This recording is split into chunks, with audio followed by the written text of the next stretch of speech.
second man coming to the stage. This is actually his first professional show. Right? His first professional show, so we're going to keep the table talk to a minimum. We're going to turn the cell phones off, if you would. He's going to school. He's going to become a television writer. He is one of the most clever young men I have ever seen perform. He is funny. He's a great kid. He's on his way to Emerson. He's leaving on Tuesday to go to college and become a television writer, giving you guys some of the best TV that you will ever see in your lives. Ladies and gentlemen, for the first time in a professional show, the one and only Mr. Will Taylor. Will Taylor, ladies and gentlemen.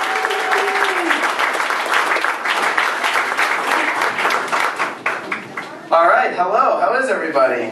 I think this will be a great show in store. I just saw a commercial the other day from the World Wildlife Fund, and it said for 50 cents a day I can symbolically adopt a tiger in India. Now that's great, World Wildlife Fund, but symbolically adopting a tiger doesn't put delicious tiger steak on my dinner plate. Come on.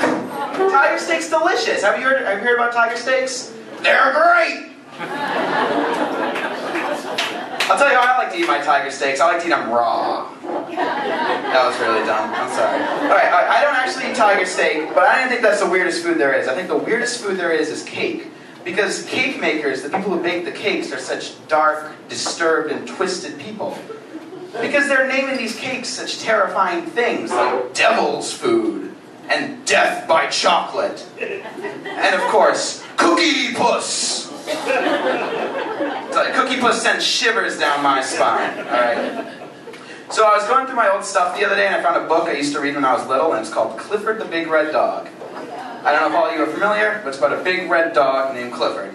And fortunately for Clifford's owners and the whole area he lives in, Clifford's a very nice dog. It'd be a much different story if it was about Clifford the big red angry Rottweiler who gets rabies and starts destroying Tokyo. But Clifford's a very passive, nice, friendly dog, and it leads me to believe at some point he must have been fixed. Which, I mean, I can only imagine, he's a big red dog, everything's in proportion. I can only imagine the owner being like, listen Clifford, I don't want to do this any more than you do, but I gotta get the chainsaw. Alright, enough with the animal mutilation for tonight. Another story I loved when I was a kid was the Christmas story, you know, the whole nativity story of Mary and Joseph when they show up at the inn, and Mary's with child, and they show up at the inn, and the innkeeper's like, listen, I'm sorry, there's no room at the inn. And Joe's like, dude, my wife's pregnant, she's going to give birth tonight, you can't arrange anything? And he's like, I mean, you could stay in the stable with all the animals and the hay. I'm like, alright, it's going to have to do. What I love about that story is at some point the innkeeper must have died, and he gets up to heaven, and he's at the pearly gates. And God's like, oh, I'm sorry, there's no room in heaven. Oh, heaven's got a garage you can stay in. Oh, man. So, I was at a rest stop the other day, a rest stop bathroom. And this is a great way to start a joke, right? And I'm at the urinal. And in the urinal, there's a thumbtack in the urinal. Thumbtack. And all I could think was, wow, that must have hurt. But I look up above the urinal and there's a flyer. It's a rest stop, remember, and there's a flyer and it's selling like GPSs and CB radios. And I realized that rest stops are like Sky Mall for truckers. This is where they do their shopping. They're at the urinal. Like, I could use one of those. And I tell you, public restrooms are weird. We all get to use them all the time, usually. And what I love about public restrooms is the automatic toilets.